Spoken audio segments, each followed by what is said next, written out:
Друзья, всех приветствуем! Всем привет! Вы на канале Big Trip Vlog, а мы сейчас находимся на острове Лусон. В небольшом городке, который называется Банауэ, и здесь располагаются самые популярные рисовые террасы на Филиппинах.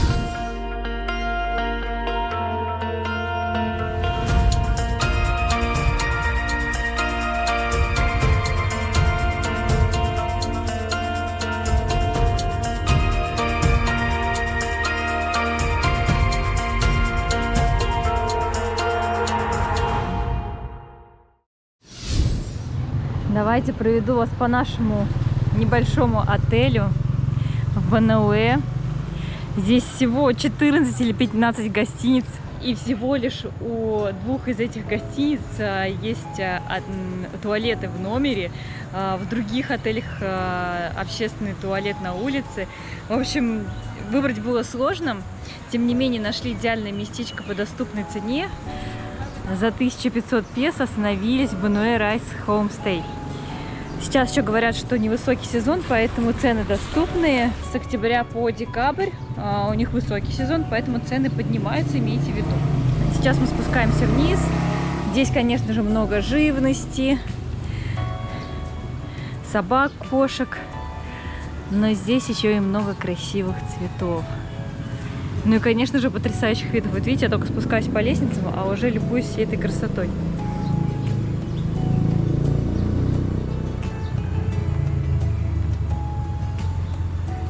Большинство этих отелей так и спрятано, знаете, как бы либо спуск вниз, либо подъем наверх. В нашем случае спуск. О, еще один дружок. Привет. Все, не пройти.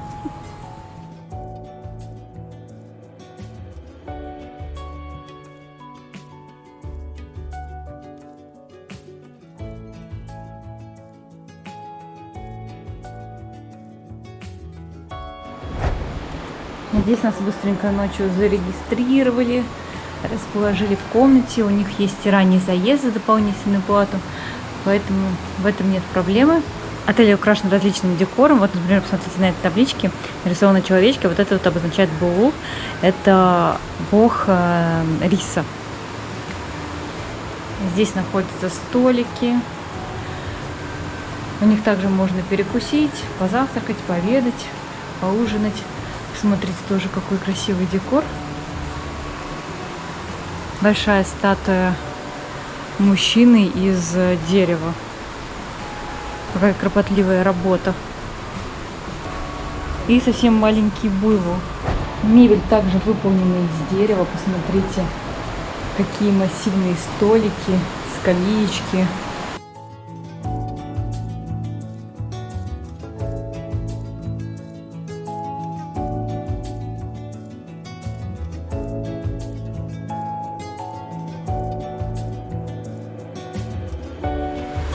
Здесь открывается вид на рисовые террасы для самых ленивых, кто не хочет ехать в Батат. Но мы туда обязательно отправимся. Но здесь тоже очень красивая природа, восхитительная здесь. Просыпаешься, а вокруг тебя такие красивые виды. Но это еще не все. У нас есть еще обзорная площадка. Мы сейчас сюда спустимся.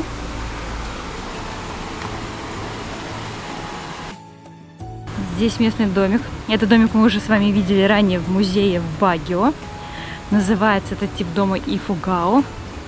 Здесь у нас Кири улетает на дроне. Как ваш полет проходит, расскажите, пожалуйста. Великолепно, смотрите, какие кадры красивые. Так, ну пока ты с дрона смотришь на них, мы посмотрим так. Тоже, видите, здесь открывается вид на рисовую террасу. Небольшая река здесь еще проходит.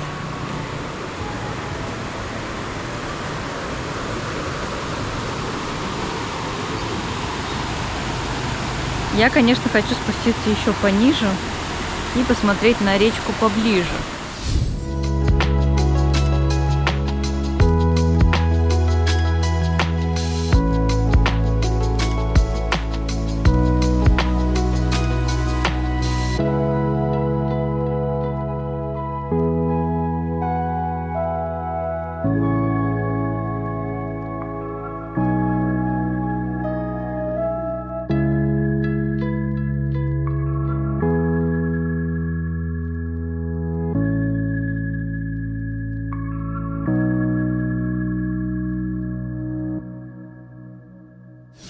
Давайте пройдем внутрь домика Ифугау.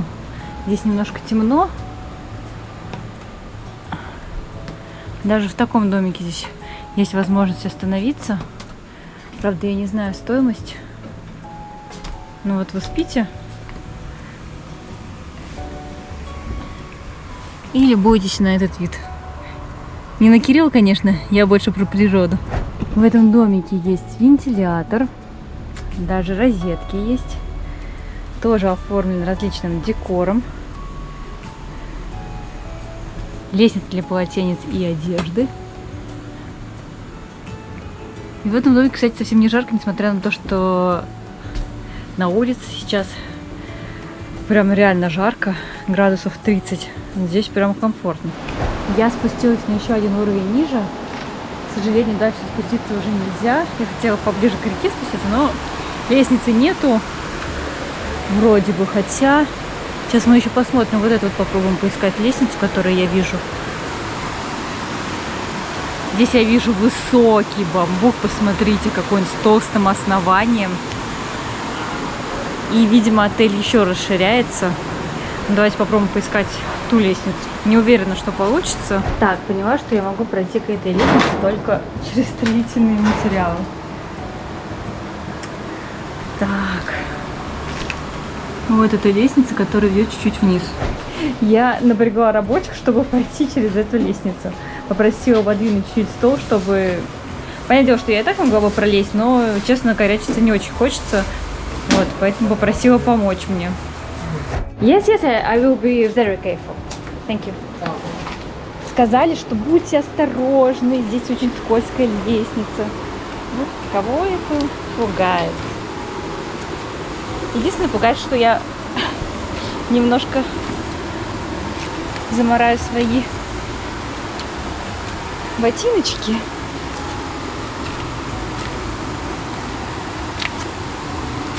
Оп. Не знаю, стоило оно того или нет. Но в целом все. Дальше пройти уже точно нельзя.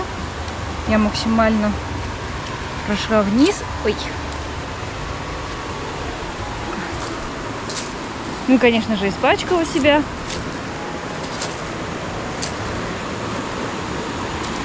Ну, зато мы немножко увидели с вами поближе речку. Там еще находится мост. Я, когда его увидела, честно, у меня просто мурашки были по коже, потому что я не боюсь высоты. Но когда я смотрю на этот мост, мне очень страшно, потому что он проходит через пропасть. С одной стороны, получается, дороги, до другой. Если я пойду в кофейню, я покажу вам его, потому что я ходила в кофейню. Здесь есть две кофейни. Одна была закрыта, во второй сломалась кофемашина. Но сказать, что, может быть, которая была закрыта, откроется вечером, поэтому попробую дойти и показать вам этот страшный мост. Поднимаюсь обратно, чтобы показать вам, как выглядит наш номер, в котором мы остановились. И сегодня просто отдыхаем. Завтра у нас тяжелый день. Помимо того, что у нас будет небольшая экскурсия, вечером мы отправляемся в Манилу. Это 10 часов пути минимум. А я думаю, что все 12-13 часов нам придется ехать. Пройдем нашу комнату. Она у нас светлая, просторная, двухспальная кровать, накрытая покрывалом с местными узорами. Очень красиво сделано. Опять вот эти вот декорации из дерева массивного. Тумбочка есть, вентилятор. Кондиционера здесь нет, потому что считается, что это регион прохладный. И как-то здесь вроде бы солнце жаркое, но в комнатах совсем не жарко. Есть ночник. Так, давайте вам покажу сначала. Ой, еще чуть не забыла. Смотрите, какое у нас здесь зеркало. В полный рост, хоть и небольшое. В душ горячая вода есть, небольшое зеркальце, раковина, унитаз. В целом все стандартно для Филиппин, но не стандартно для этого города, потому что в основном здесь отель с общественным туалетом, без горячей воды. В общем, есть вот этот вот набор знаменитый филиппинский, но здесь очень уютно, красиво. Так, давайте пройдем на нашу террасу.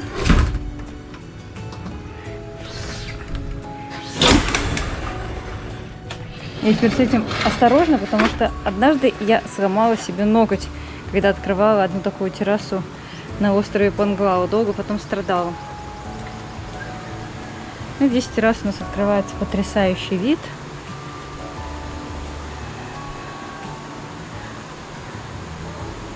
Похоже, как будто, вы знаете, заброшенный дом, но в реальности там живут местные. Представляете, какая у них жизнь? Я слабо себе представляю. На террасы, на какие-то другие, видите, здесь фирмы что-то еще выращивают, какие-то овощи. В общем, от отеля мы в восторге и от этой атмосферы.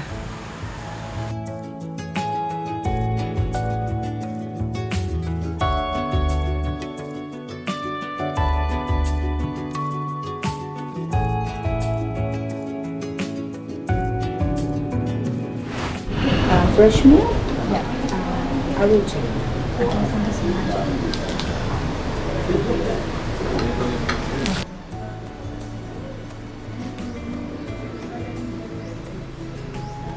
Поскольку мы приехали сюда рано-рано утром, то есть сейчас у нас либо поздний завтрак, либо ранний обед. У нас сегодня день релакса, а уже завтра мы отправимся смотреть красивые места, рисовые террасы, поэтому сегодня будем любоваться нашим красивым отеле, который располагается прям в джунглях, можно сказать.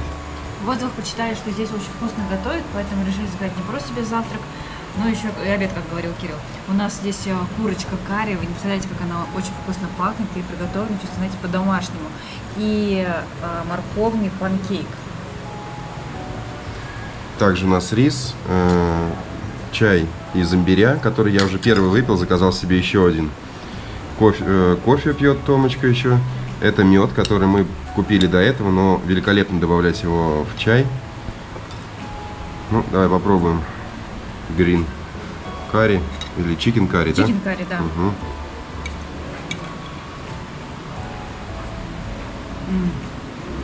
Насыщенно. Очень насыщенно, вкусно. Картошечка мягенькая. Я еще так проголодалась после дороги. О, просто великолепный имбирный чай, в который мы добавили мед. Уже второй пью, наслаждаюсь. А также великолепный, конечно, чикен карри. Наверное, один из лучших. Просто настолько вкусный, что можно его есть и есть. Сейчас еще Томочка попробует панкейк.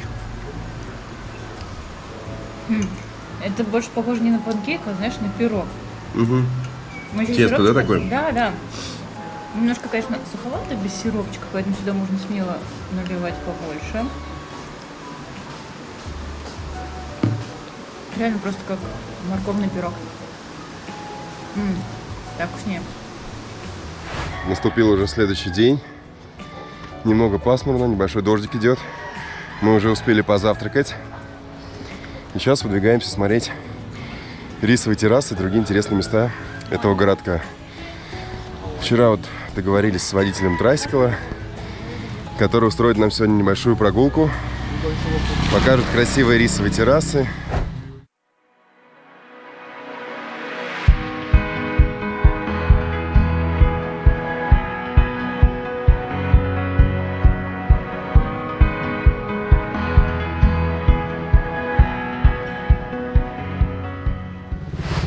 Мы уже порядка получаса едем на трицикле, который за нашей спиной.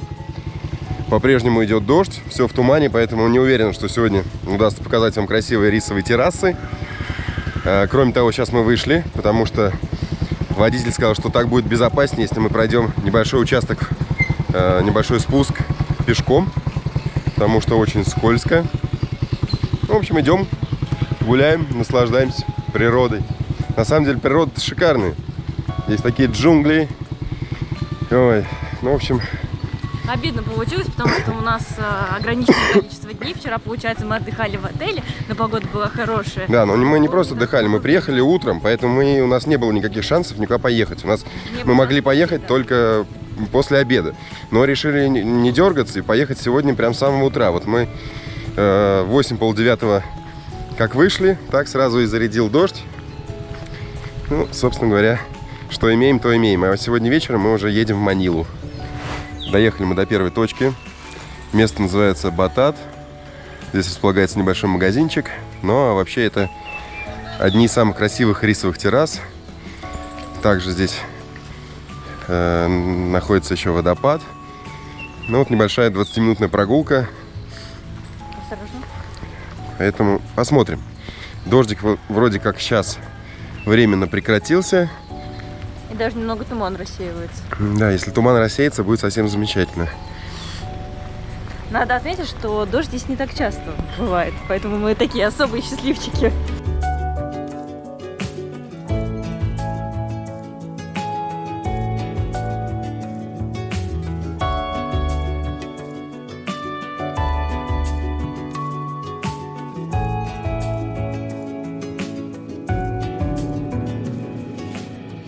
Как вы видите, сейчас мы идем по тропинке в лесу.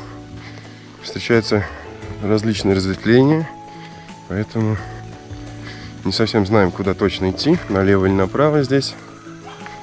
Ну вот, пошли налево, чуть наверх. Возможно, нужно было идти вниз.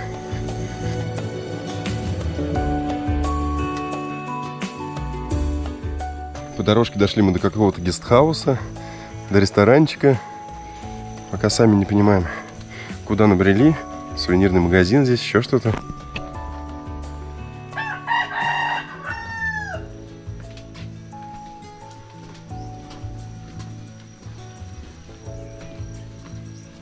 Сейчас мы пришли в гестхаус, где можно не просто остановиться на ночь, да, или арендовать жилье, а также попить кофе, чай. То есть такой небольшой ресторанчик, есть также сувенирный магазин. Но главное, что есть в этом месте, это, конечно же, виды на рисовые террасы Батат.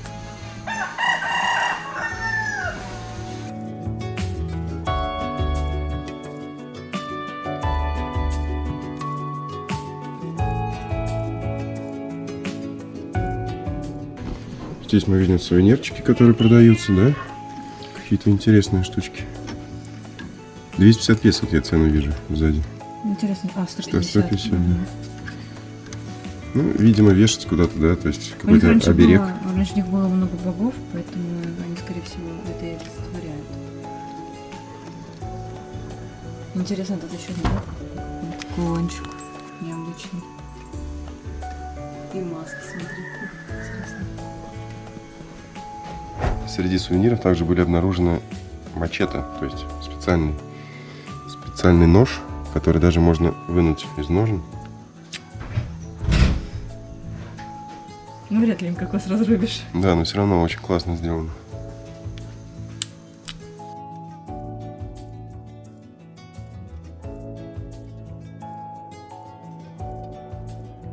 Минут 20 мы, наверное, подождали, пока рассеется туман, и потихоньку он уходит.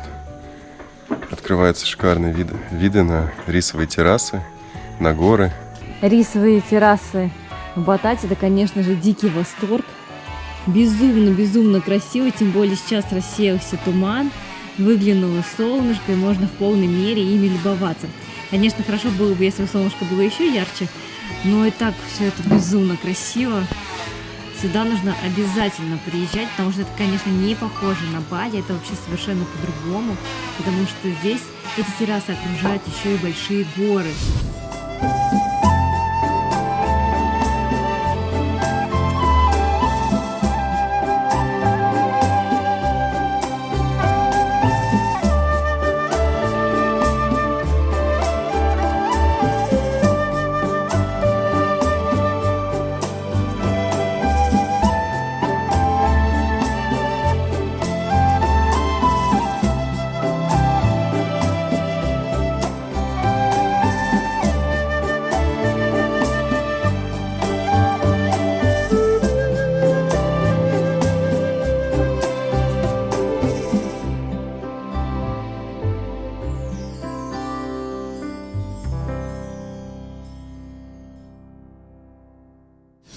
Около часа мы провели в этом домике с кафе, с красивыми видами.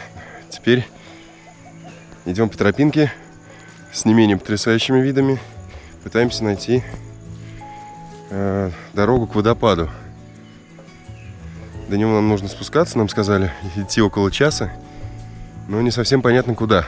Порой приходится преодолевать очень узкие участки над обрывом, поэтому еще нигде нет указателя, куда идти, потому что дорога часто имеет разветвление, либо чуть ниже, либо чуть выше, поэтому пока мы спускаемся и поднимаемся на свой страх и риск. В основном пока спускаемся. Но это значит, что скоро придется очень круто подниматься.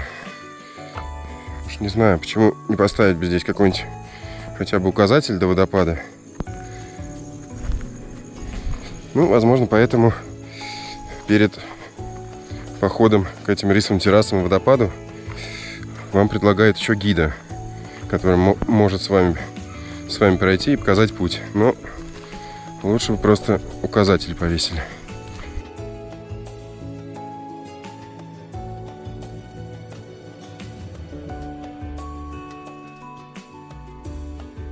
Сейчас мы вышли к еще одной обзорной площадке. Вот теперь картина становится более ясная.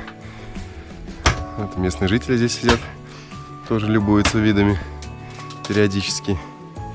Ну а мы продолжаем спускаться вниз. Уже практически поняли, где находится этот водопад.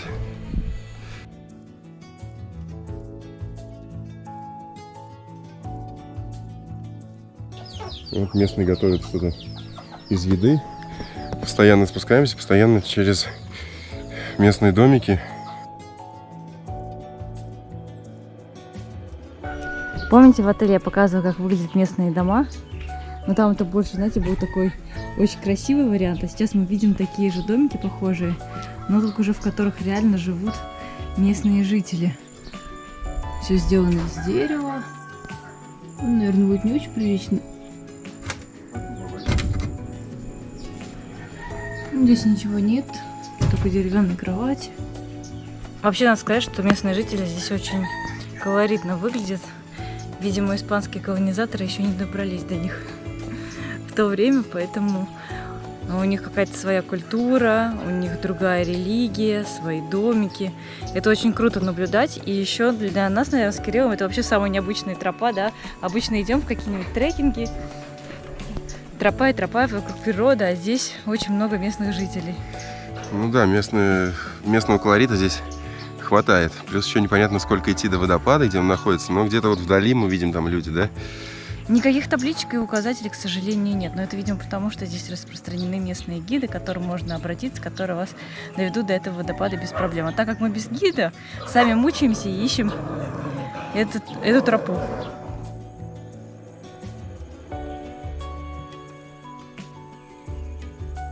Сейчас мы спустились уже к самим рисовым террасам, в самый-самый низ. Вот мы с вами были в одном из этих обзорных домиков наверху и снимали эти рисовые террасы. А сейчас мы уже на них прям находимся.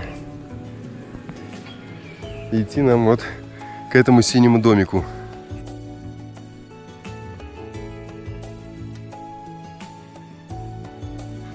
Смотрите, какие здесь красивые различные сувениры. Особенно мне нравится этот кулончик с богом риса. Кириллу понравился вот этот вот бог риса с сережками и с ожерельем. Также и других много кулонов. Вот эти вот кулончики на удачу. Узнали, что это такое. Вот эти красивые сережки, очень тоже с богом риса. Ну и в целом по дороге к водопаду встретился такой магазинчик, где можно не только водички купить, но и различные сувениры. Что-то нам рассказывает местный хозяин этого магазина.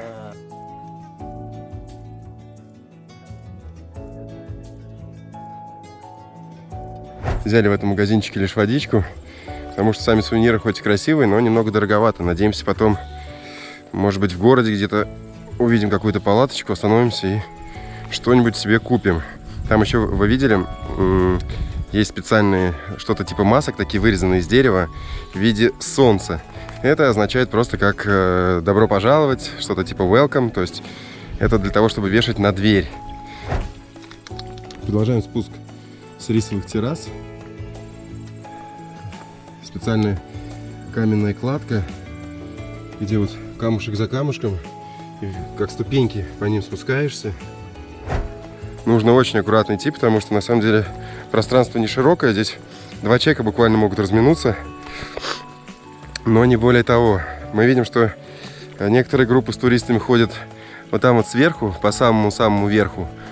Сверху идти, наверное, немного более рационально, чем бродить по самим рисовым террасам. Зато у нас более интересно получается приключение, но обратный путь мы, наверное, попытаемся проделать по верху, потому что, ну, во-первых, у нас и подъем предстоит очень сложный, ну и сверху дорожка должна быть более пологая. А так мы постоянно сейчас спускаемся вниз, либо иногда вверх. Вот очередной спуск по камням.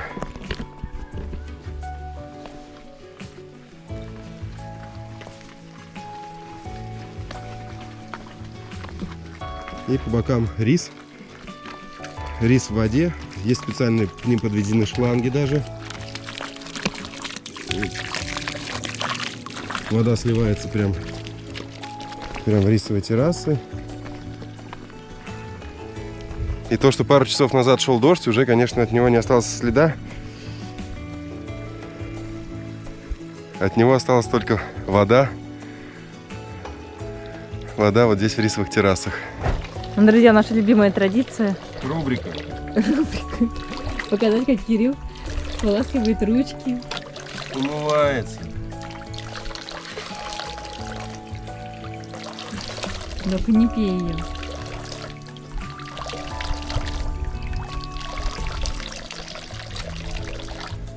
Не только рису нужна вода, еще и людям. Все, продолжаем спуск. Здесь, конечно, очень грамотно продумана система водоснабжения этих рисовых террас, потому что вот сверху вода бежит, спускается и, получается, расходится на различные эти бассейны. С самого верха до самого низа. Сверху воду запускают, где-то шлангами ее немножко добавляют в стороны, в пустые какие-то участки. Но вот здесь прям, смотрите, прям зеленая трава рисовая. Виды, конечно, потрясающие.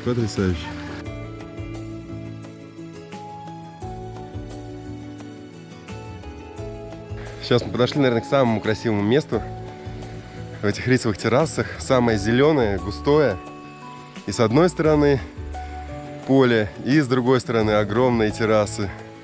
Дошли мы до этого синего домика, который себя представляет очередной сувенирный магазин и небольшую кафешку со снеками. И теперь нам предстоит последний участок дороги. Да, правильно говорю? Hello. Кто-то мандарины кушает здесь, ну а кто-то пытается спуститься к водопаду. Последний участок дороги. Здесь уже ступеньки, лесенка такая четкая, видно, куда идти. Но, опять-таки, достаточно крутой спуск, поэтому как потом подниматься обратно, это будет очень тяжело. Очередная точка с продажей различных напитков. И здесь мы видим уже баннер с водопадом, к которому мы направляемся. Называется он Тапиях. Вот так вот он выглядит. Надеюсь, мы тоже его скоро увидим. Но на самом деле, когда мы отправлялись к этим рисовым террасам, мы не предполагали, что нам предстоит такой большой трекинг. Мы думали, что мы увидим террасы, и где-то рядышком будет водопад, но не тут-то было. Если до обзорной площадки, до первой, где мы с вами пили чай, летали на дроне, идти было действительно минут 20, то дальше мы уже, наверное, идем час, если не больше, и нам еще, я думаю, столько же идти до водопада, потому что смотрите, какой огромный здесь получается каньон. Слышим бегущую речку, водопада не видим, потому что он, скорее всего, находится где-то за поворотом. Ну что? Вот и водопад, наконец-таки дошли. Что сказать? Он невысокий совсем, там можно искупаться, много туристов. Ой, ну пусть, конечно, очень сложно.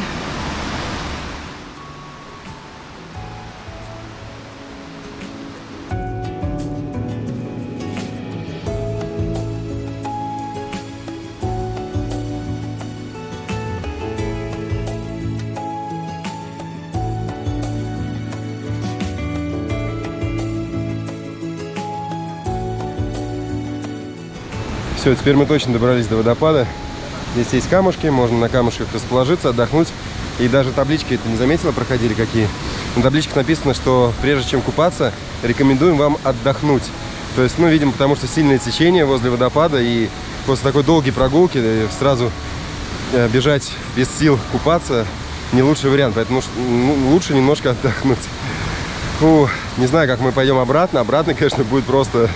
Да, просто трындец. Ожидать. Ну, я думаю, что с другой стороны мы пойдем по другому пути, но сейчас даже половину пути вот это пройти, это нереально, просто столько подъемов. Мы постоянно спускались вниз, практически постоянно вниз. Не знаю, сколько сотен метров, поэтому обратно предстоит очень весело. Ну, давайте для начала отдохнем немного и искупаемся у водопада.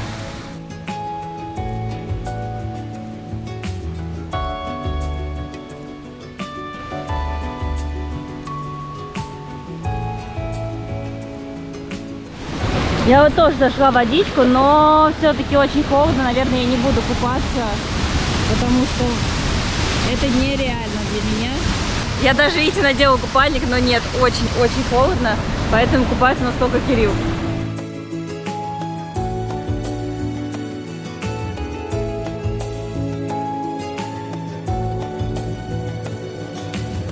Задача максимум выполнена, у водопада искупались. Водичка, конечно, очень прохладная. Но то ли потому, что так жарко нам было, то ли потому, что действительно вода такая холодная. Но заходить было непросто, но потом зато такой кайф. Удалось подплыть достаточно близко к водопаду. Может быть, не к самому подножию, потому что там очень большое, сильное течение. Но где-то очень-очень рядом. Очень мощный водопад. Может быть, издалека таким он не кажется, но когда подплываешь к нему поближе, то конечно же, он очень мощный. Красивый, по бокам везде это зелень, на камнях. Поэтому место достаточно красивое, но не так просто к нему дойти. Время сейчас 1:20. Начинаем наш подъем наверх. Уже встретимся наверху. Как раз расскажем вам, сколько он занял. И поедем ли мы сегодня еще куда-нибудь, успеем ли съездить на еще одну точку хотя бы. Все, друзья, мы это сделали. Фу, время 3:50. Итого мы поднимались 2,5 часа. Но мы поднимались, конечно, с многочисленными остановками, чтобы попить, отдохнуть, купить какой-то сувенир. В общем, прогулка к рисовым террасам для нас обернулась одним из самых сложных трекингов в нашей жизни. Ну, я думаю, те, кто более чуть подготовлены, то, конечно, вполне, ну, в рамках 2 часов смогут подняться наверх, спуститься, я думаю, и того быстрее. Но мы еще провели около часа на обзорной вот этой точке в кафешке. Вот там, где мы наслаждались видами. Мы еще не подозревали, что потом придется еще очень долго идти к водопаду, что это только была малая часть пути. Виды, конечно, завораживающие, потрясающие. Но мы сами, конечно, виноваты, что нужно было немножко больше изучить это место и понимать, что трекинг полноценный и так много занимает времени и сил. Более того, ты еще не знаешь, куда идти, потому что там есть разные пути до водопада, где ты можешь запутаться.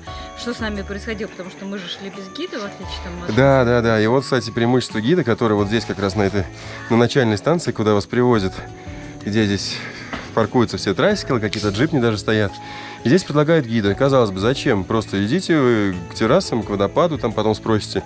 Но гид постоянно говорит, особенно там, где рисовые террасы, вот этот промежуток, он вам говорит, где лучше, по какой дорожке идти, какая пошире, чтобы... Потому что мы периодически, конечно, туда-сюда там пытались, там очень на тоненького проходили. Все, конечно же, решается различными указателями, но их вообще нет. Ни одного, даже названия водопада нет. Да, их нет. Потом, из интересного, касательно цен, вот, допустим, вода, да, обычная, чем ближе к водопаду, тем она становится дороже. То есть, к примеру, в начале пути большая бутылка воды стоит 50 песо, у самого водопада она стоит уже 90 песо. Также можно перекусить по дороге, как это делали мы на обратном пути, бананами. 10 песо за штучку. За в городе 25 песо за килограмм. Да, ну, соответственно, да. Вот, сувенирчики, ну, 200-250 песо, в общем, различные есть. Что еще хотел отметить, что еще? Фух, пока не знаю, что отметить. Сейчас время почти 4 часа. Сейчас будем решать. Либо поедем еще куда-то, но у нас через 1,5 часа автобус уже до Манилы. На самом деле, как бы здесь существует две террасы. Одна Батат, на которой мы сейчас были, и одна Вануэ. Это самые красивые, как нам сказали. Они похожи даже немного друг с другом, но разные как бы обзорные. В целом, я довольна, что мы увидели Батат. Есть также еще местные деревни, куда можно поехать посмотреть на локальную жизнь. Но все на ваш выбор, мы, скорее всего, даже не успеем дойти. Наш же водитель заводится, поэтому... Да, ну и хорошо, все-таки с погодой нам повезло. Мы приехали под дождем, потом дождь прекратился, и вот сейчас, на самом деле, начал опять немножко накрапывать, поэтому, но уже в конце пути, когда мы поднимались. Поэтому так-то нам повезло.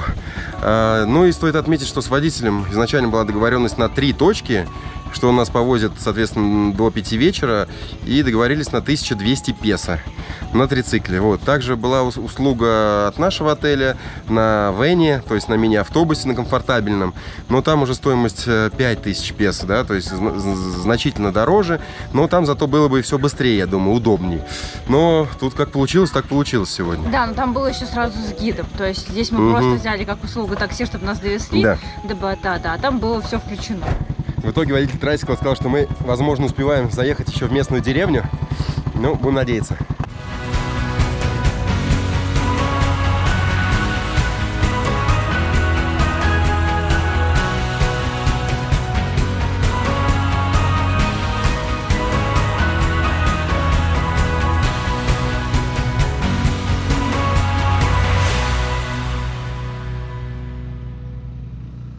Итак, у нас, по всей видимости, последняя остановка. Здесь мы полюбуемся просто сверху на деревню, которая называется Банган. Банган Village.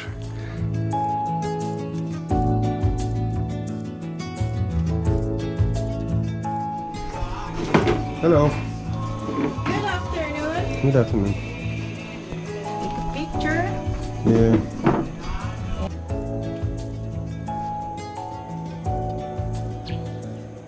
Здесь располагается очень милое кафе с обзорной площадкой, где вы можете заказать какой-нибудь напиток.